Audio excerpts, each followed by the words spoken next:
હું વર્ષાબેન કટકિયા અમારી યુટ્યુબ ચેનલમાં આપ સૌનું સ્વાગત છે। જય બાબા સ્વામી, જય ગુરુદેવ। આજે આપણે બનાવવાના છીએ લાલ મરચાંની ચટણી। એને માટે મેં મરચાંને ગોળ ગોળ સુધારી અને બી અને ડંઠલ બધું કાઢી લીધું છે અને 200 ગ્રામ મરચાં છે। હવે આપણે આને છે ને થોડીક વાર મીઠું ચડાવીને, બહુ તીખા છે, રાખવું હોય તો રખાય, એમને પણ કરી શકાય।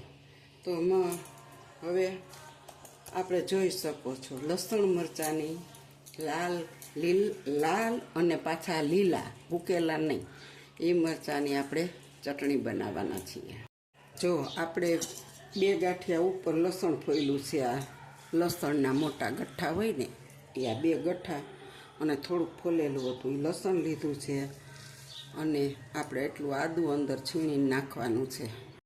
હવે આપણે છે ને આ મરચાંને પીસી લેવાના છે। જો તમને બહુ તીખા મરચાં હોય ને તો એને અડધી કલાક મીઠું ચડાવીને રાખી દેવાય અને નિતારી લેવાય, પણ અમારે તો એમ કીધું કે નથી નિતારવા, તીખી જ બનાવો, એટલે મેં નથી મીઠું ચડાવ્યું અને એમને પીસવાના છે આપણે મરચાંને। આપણે જો અધકચરી પીસી લીધી, હવે આમાં થોડુંક આદું છીણીને નાખી દીધું છે અને આ લસણ આમાં આપણે નાખી દેવાનું છે અને હવે આપણે આને ફરીથી પીસી। જો આપણી ચટણી છે ને ધીમું બંધ કરીને આપણે પીસી લીધી છે અને હવે આપણે એની અંદર 1 ચમચી જીરું નાખી દઈશું। જરીક વાર ફેરવી દેશું એટલે આ જીરું થોડુંક કચરું પીસાઈ જાય। હવે આપણું આ જીરું પણ પીસાઈ ગયું છે, અંદર આખા ભાંગું થોડું અને થોડુંક આખું છે, પણ એ આપણને ખાવામાં મોઢામાં આવે ને ત્યારે બહુ સરસ સ્વાદ લાગે છે। હવે આપણી આ ચટણી તો પીસાઈ ગઈ છે। હવે આપણે આગળ પ્રોસીજર કરીશું। હવે આપણે 2 લીંબુ સુધારી લીધા છે, એનો આપણે રસ કાઢી લેવાનો છે ગાળીને, એટલે બી ન આવે અંદર, તમે જોઈ શકો છો। હવે આપણે જો ગેસ ચાલુ કરશું અને એની માથે કઢાઈ મૂકી છે,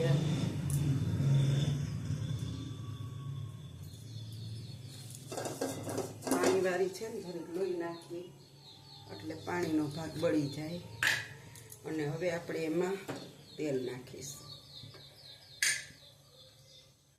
આ ચટણી છે ને આપણે મહિનો દી લગી સાચવીએ ને તો એવી ને એવી રહે છે। અમે તો અવારનવાર બધું નાખીને કરી જ છીએ, જો કે કોથમીર ને લીમડો, પણ આજ તો ખાલી લસણ મરચાંની જ કરી છે, અંદર ફોદીનો બધું। હવે આપણે આની અંદર જીરું નાખશું 1 ચમચી, આવી ગયું। હવે આપણે એમાં 1 ચમચી હિંગ નાખી દેશું મોટી, અને હવે આપણે એમાં ચટણી એડ કરી દેશું બધી।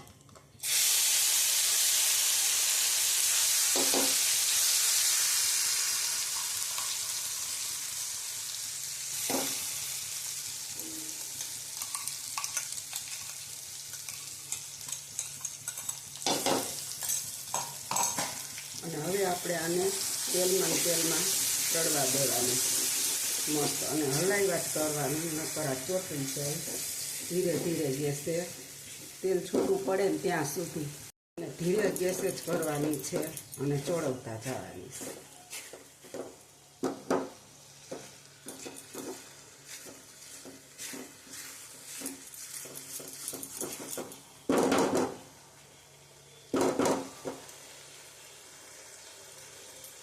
હાલો, હવે આપણે આની અંદર થોડો લાલ મરચું પાવડર નાખીશું, પછી આ બધોય ભાગ પાણીનો બળી જવા દેવાનો છે।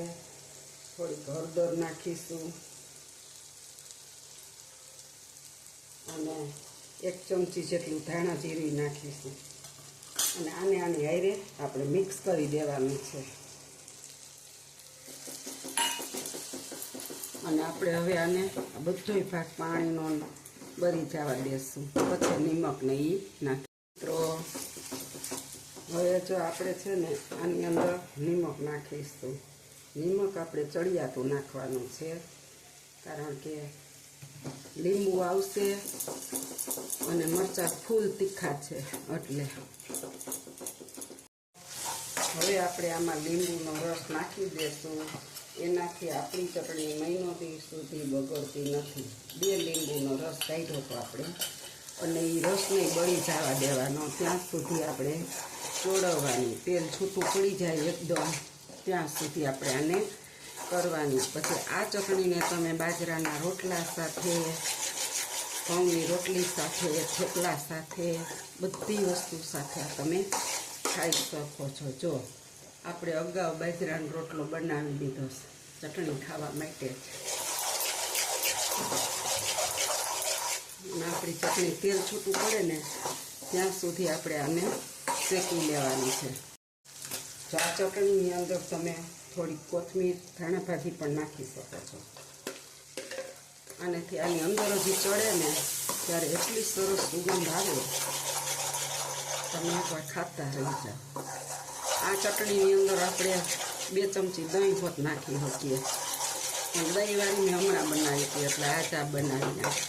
એનો મારે વિડીયો ન બનાવવાનો, ક્યારેક બનાવીશ. હવે એ તો અમારે આખો દિવસમાં જ ખવાઈ ગયો, એક દી ન ચાલી. એટલે આના કરતાં ચાચી કરી હતી દહીંવાળી. થેપલાને બનાવ્યું ને છોકરાઓને બહુ ભાવે. હવે આપણું તેલ હાવ છૂટું પડવા લાગ્યું છે અને આપણી ચટણી બની જવાની તૈયારીમાં છે. મારે માત્ર આને ચોળવતા 10 મિનિટ થઈ છે, હજી 2-3 મિનિટ મારે શેકવી છે. જો આપણું તેલ હાવ નજીકથી જો એકદમ જો બધું ઉપર આવી ગયું છે હવે આપણું તેલ, અને આપણી ચટણી પરફેક્ટ બની ગઈ છે. અને હવે આપણે ગેસને ઠારી નાખશું અને પાણીનો ભાગ બધોય બળી ગયો છે. કોથમીર તેલમાં સતળાઈ ગઈ છે અને બહુ જ સુગંધ આવે છે આખા રસોડાની અંદર, કારણ કે આદુ ને લસણની બેયની મિક્સ બહુ મસ્ત સુગંધ આવે છે. તમે પણ આવી રીતે બનાવજો અને મને કોમેન્ટમાં લખજો કે કેવી બની ચટણી, અને જો પછી સારી લાગે તો કોમેન્ટમાં લખજો અને બનાવજો, શેર કરજો, લાઈક કરજો, બેલ આઇકન બટન દબાવવાનું ભૂલતા નહીં. આવજો. જય બાબા સ્વામી, જય ગુરુદેવ. આ ચટણી આવી રીતે ચોક્કસ બનાવજો, બહુ મસ્ત બને છે. આવજો, બાય બાય. જો આપણી ચટણી તૈયાર થઈ ગઈ અને આપણે કાઢી લીધી છે, જોઈ શકો છો. તેલ બધું ઉપર આવી ગયું અને સ્વાદની તો કાંઈ વાત જ નહીં કરવાની, એટલી મસ્ત બની છે.